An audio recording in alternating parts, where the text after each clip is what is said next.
Hello, Nico Tree here. Today I'm going to talk about making sounds with the didgeridoo. I'm going to give two examples. First example is going to be of tightening and loosening the lips to create a higher pitch and a lower pitch sound. So for example, I'm going to go and play, and I'm going to go lower and higher, lower and higher. The way I do that is tightening my lips and loosening them.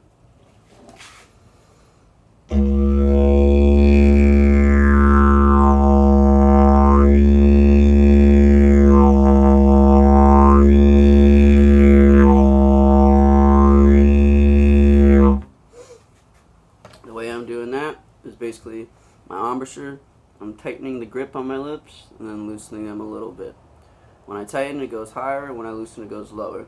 When you tighten the lips, it gives you a little more ability to manipulate the sound. For example,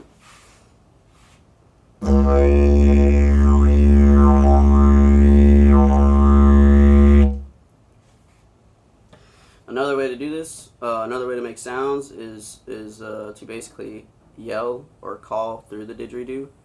For example, I'll give what's called a dog bark, where you just whoop, whoop, whoop, through the didge.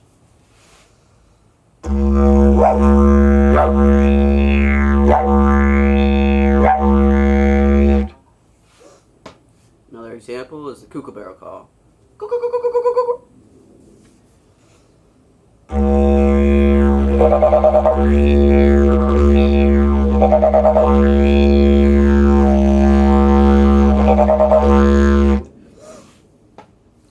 So it's all about just manipulating your lips and then the sounds coming out of your mouth.